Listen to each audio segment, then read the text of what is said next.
Hi everyone. In previous video हमने accounting concepts, accounting principles and accounting convention का basic meaning समझा and उसके बाद मैचिंग कॉन्सेप्ट तक हमने स्टडी आईसीएआई का स्टडी मटेरियल कवर किया है, सीए फाउंडेशन अकाउंट्स का। सो आज के वीडियो में आगे का देखते हैं, ठीक है। Let's not waste a minute and will start it, ठीक है। First one is going concern concept आज के वीडियो में।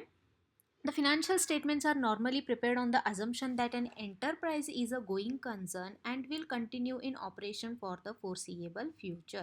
So, according to this concept, any company or any partnership firm or be it a sole proprietorship, any company which is preparing or any entity rather which is preparing its financial statement assume that its company is going to survive till indefinite period. Foreseeable future का मतलब क्या है यहाँ पे? मतलब एक fixed period नहीं है बट एटलीस्ट 12 मंथ्स का तो होना चाहिए, ठीक है। So this assumption says that company will not wind up in a near future but it will continue till the indefinite life. On this basis financial statements are prepared, okay. So if company is going to wind up or if company is going to liquidate, then there is different accounting treatment for the assets or liabilities or income or expenses whatever we record in the financial statements, ठीक है। For example, अगर समझो कि in next 2-3 years में company का liquidation होने वाला है, कंपनी वाइंड अप होने वाला है, तब हम क्या करेंगे कि कंपनी को ब्रेकअप वैल्यू के वैल्यू से मतलब वैल्यूएशन करेंगे एसेट्स और लायबिलिटीज़ को। फॉर एग्जाम्पल, अगर हमने फिनेंशियल स्टेटमेंट प्रिपेयर किया on the basis of going concern concept, then we will record the asset on historical cost basis. मतलब जितने का हमने एसेट परचेज किया उतने का ही हम रिकॉर्ड करेंगे हमारे बुक्स में। अगर कंपनी इन नियर फ्यूचर में लिक्विडेट होने वाला है तो हम क्या करेंगे, उस असेट का जो भी मार्केट वैल्यू होगा, वो रियलाइजेशन अमाउंट जो भी रियलाइज होगा, मतलब जो सेल होने के बाद अमाउंट जो आएगा वो माइनस जो सेल करने के लिए जो भी कॉस्ट इनकर किया हमने वो माइनस करके आएगा असेट का net realisable value, okay. On that net realisable value हम असेट को बुक करेंगे, ठीक है। So there will be different accounting treatment if the concept or assumption we are like if the company is continue ongoing company or if the company is liquidating in near future. And इसका एक और important ये भी है कि concept है या important point यहाँ ये है कि अगर कंपनी लिक्विडेट होने वाली है तो it should mention in the financial statements और it should inform the stakeholders और इन्वेस्टर्स, ओके। अगर वो इन्वेस्टर को बताता ही नहीं या इन्फॉर्म नहीं करता तो investor will be at risk. They will if the company informs the investor in advance about the winding up of the company, then investor will take the decision accordingly with the ongoing situation, ठीक है। So it is necessary for the company to inform the investors or stakeholders about winding up. So यहाँ पे वही लिखा है whole paragraph में, आप एक बार रीड कर सकते हो, ठीक है। और एग्जाम्पल के तौर पे अगर आप देखोगे तो मिस्टर एक्स ने परचेस किया मशीनरी फॉर 5 लाख एंड इसको 7 लाख का इन्वेस्टमेंट था। मतलब उसने बिजनेस में 7 लाख का इन्वेस्टमेंट किया, उसमें से 7 लाख में से 5 लाख का उसने मशीनरी परचेस किया एंड मशीनरी परचेस करने के लिए जो भी transportation cost and installation charges था वो था 70,000। अगर यहाँ पे अगर ये देखोगे 70,000 नॉर्मल किसी daily day to day operation में आपने इनकर किया होता तो ये P&L में जाता एज ए एक्सपेंस।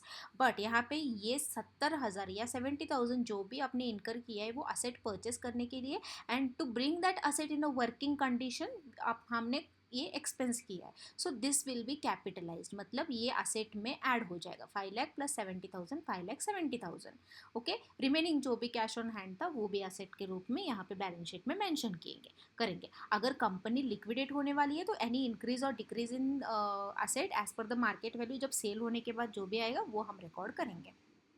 सो आप एक बार रीड कर लीजिए पैराग्राफ, ठीक है। Now coming to cost concept. Cost concept का मतलब क्या है कि every asset should be recorded at a historical cost. Historical cost मतलब एक्विजिशन कॉस्ट।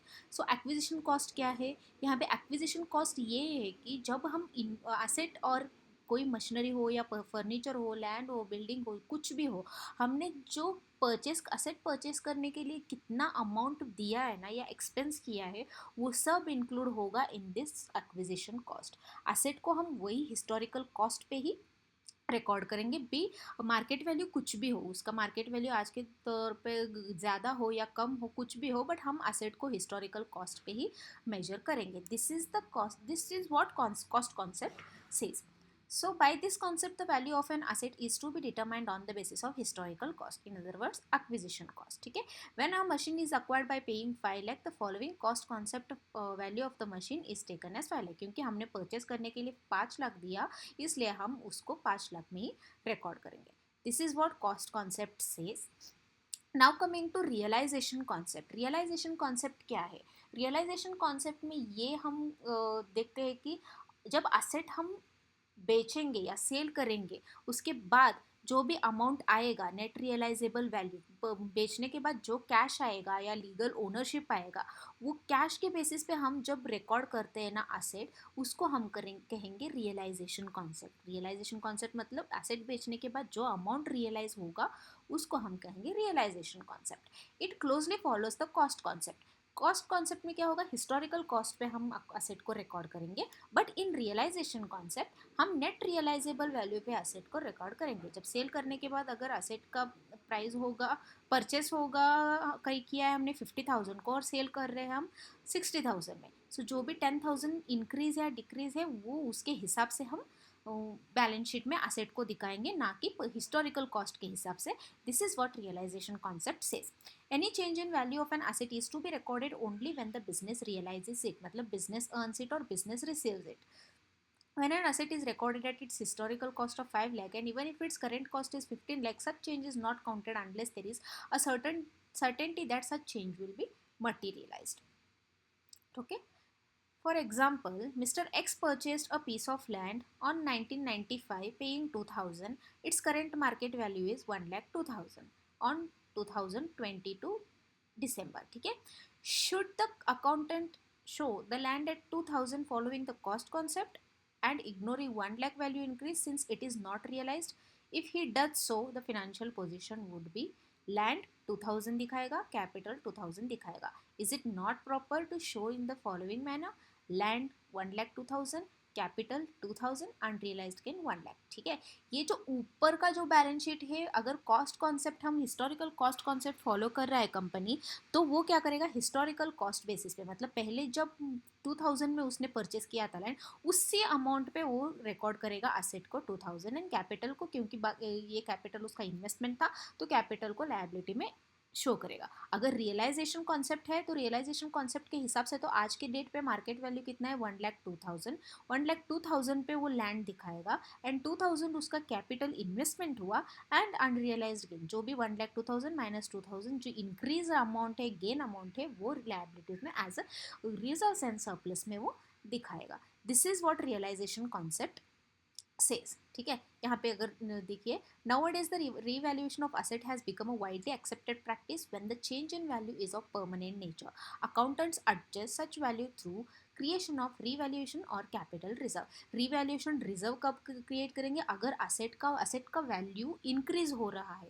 फॉर एग्जांपल, हमने परचेज किया असेट को at the rate of 1 lakh and depreciation था 20,000। 1 लाख माइनस 20,000, 80,000 का अभी असेट है हमारे बुक्स में कैरी हो रहा है। ठीक है, carrying value of asset is 80,000। और उसके बाद जब हम आज के डेट पे मार्केट वैल्यू कर रहे हैं असेट का, तो उसका अमाउंट है या उसका प्राइस है या उसका फेयर वैल्यू है जो कि है 90,000। हमारे बुक्स में तो दिख रहा है 80,000, बट मार्केट में है 90,000। So there is increase in value. Increase in मतलब रीवैल्यूएशन रिजर्व क्रिएट करना पड़ेगा।